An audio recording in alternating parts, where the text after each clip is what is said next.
Action. On an early evening in May of 1963, a young man with his hand in his pocket walked briskly up New York's Third Avenue. The air was soft and beautiful. The sky was darkening by slow degrees from blue to the calm and lovely violet of dusk. There are people who love the city, and this was one of those nights that made them love it. Everyone standing in the doorways of the delicatessen and dry cleaning shops and restaurants seemed to be smiling. An old lady pushing 2 bags of groceries in an old baby pram grinned at the young man and hailed him. "Hey, beautiful." The young man gave her a half smile and raised his hand in a wave. The young man crossed 63rd Street, walking with a bounce in his step and that same half smile on his lips. Part way up the block, an old man stood beside a chip green handcart filled with flowers. The predominant color was yellow, a yellow fever of jonquils and late crocuses. The old man also had carnations and a few hothouse tea roses, mostly yellow and white. He was eating a pretzel and listening to a bulky transistor radio that was sitting kitty-corner on his handcart.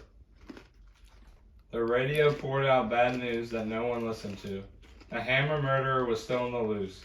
JFK had declared that the situation in a little Asian country called Vietnam would bear watching. An unidentified woman had been pulled from the East River. A grand jury had failed to indict a crime overlord, and the current city administrator's war on heroin. The Russians had exploded a nuclear device. None of it seemed real. None of it seemed to matter. The air was soft and sweet. 2 men with beer bellies stood outside a bakery, pitching nickels with ribbing each other. Spring trembled on the edge of summer and in the city. Summer is the season of dreams. The young man passed the flower stand and the sound of the bad news faded. He hesitated, looked over his shoulder, and thought it over. He reached into his coat pocket and touched the something in there again. For a moment his face seemed puzzled, lonely, almost haunted, and then, as his hand left the pocket, it regained its former expression of eager expectation. He turned back to the flower stand smiling. He would bring her some flowers. That would please her. He loved to see her eyes light up with surprise and joy when he brought her a surprise. Little things, because he was far from rich. A box of candy, a bracelet, once only a bag of Valencia oranges, because he knew they were Norma's favorite. My young friend. The flower vendor said, as the man in the gray suit came back, running his eyes over the stock in the handcart. The vendor was maybe 68, wearing a torn gray knitted sweater and a soft cap in spite of the warmth of the evening. His face was a map of wrinkles, his eyes were deep in pouches, and a cigarette jittered between his fingers. But he also remembered how it was to be young in the spring, young and so much in love that you practically zoomed everywhere. The vendor's face was normally sour, but now he smiled a little, just as the old woman pushing the groceries had, because this guy was such an obvious case. He brushed pretzel crumbs from the front of his baggy sweater and thought, if this kid were sick, they'd give him an intensive care right now. How much are your flowers? The young man asked. I'll make you a nice bouquet for $1. The tea roses, they hothouse, cost a little more, 70 cents a piece. I'll sell you half a dozen for $3.50. Expensive. The young man said. Nothing good comes cheap, my young friend. Didn't your mother ever teach you that? The young man grinned. She might have mentioned that. Sure she did. I gave you half a dozen. 2 red, 2 yellow, 2 white. Can't do no better than that, can I? Put in some baby's breath. They love that. And fill it out with some fern. Nice. Or you can have the bouquet for $1. They? My young friend. No one buys flowers for themselves in May. It's like national law. You understand what I mean? The young man thought of Norma, her happy, surprised eyes and her gentle smile, and he ducked his head a little. I guess I do at that. Sure you do. What do you say? Well, what do you think? I'm going to tell you what I think. Hey, advice is still free, isn't it? I guess it's the only thing left that is. You're damn tootin' it is. Okay, my young friend. If the flowers are for you or mother, you get her the bouquet. few jonquils, a few crocuses, some lily of the valley. She don't spoil it by saying, "Oh, Junior, I love them. How much do they cost?" "Oh, that's too much. Don't you know enough not to throw your money around?" I'll take the tea roses. "Hey, kid, you gonna buy a wedding ring cheap? I'll sell you mine. I don't want it no more."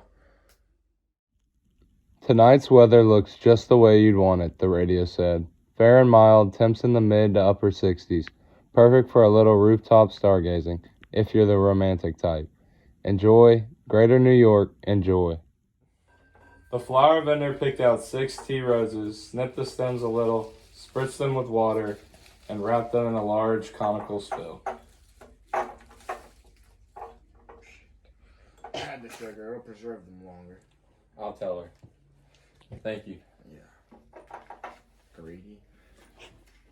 Have a good day. On the radio, the Four Seasons began singing Sherry. The young man pocketed his change and went on up the street, eyes wide and alert and eager, looking not so much around him at the life ebbing and flowing up and down 3rd Avenue as inward and ahead, anticipating. But certain things did impinge. A mother pulling a baby in a wagon, the baby's face comically smeared with ice cream, a little girl jumping rope and sing-songing out her run, Betty and Henry up in a tree, Kissing. First comes love, then comes marriage, here comes Henry with a baby carriage. 2 women stood outside a washateria, smoking and comparing pregnancies. A group of men were looking in a hardware store window at a gigantic color TV with a 4-figure price tag. A baseball game was on, and all the players' faces looked green. The playing field was a vague strawberry color, and the New York Mets were leading the Phillies by a score of 6-1 in the top of the 9th. He walked on carrying the flowers, unaware that the 2 women outside the washateria had stopped talking for a moment and had watched him wistfully as he walked by with his paper of tea roses. Their days of receiving flowers were long over. At 73rd Street, he stopped and turned right. The street was a little darker, lined with brownstones and walk-down restaurants with Italian names. 3 blocks down, the stickball game was going on in the fading light. The young man did not go that far. Half a block down, he turned into a narrow lane. Norma. It was getting darker now. Could he have been mistaken? Surely not. It was Norma. I got 2 flowers.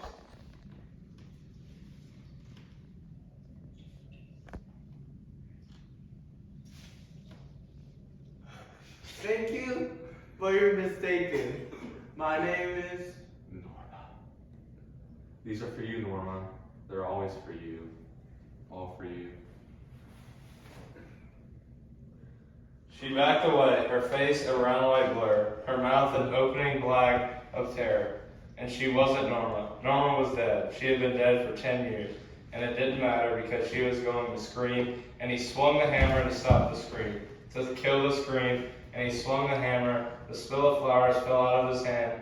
The spill spilled and broke open, spilling red, white, and yellow tea roses beside the dented trash cans where the cats made alien love in the dark, screaming in love, screaming, screaming. He swung the hammer and she didn't scream, but she might scream because she wasn't Norma. None of them were Norma. And he swung the hammer, swung the hammer, swung the hammer. She wasn't Norma, and so he swung the hammer as he had done 5 other times.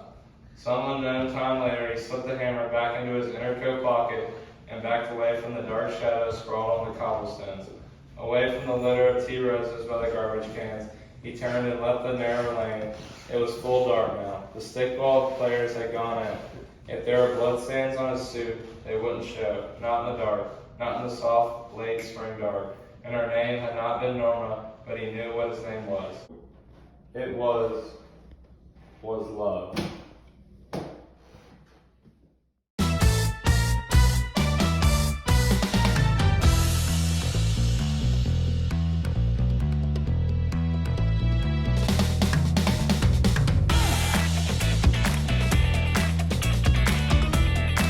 Drop that. Hey.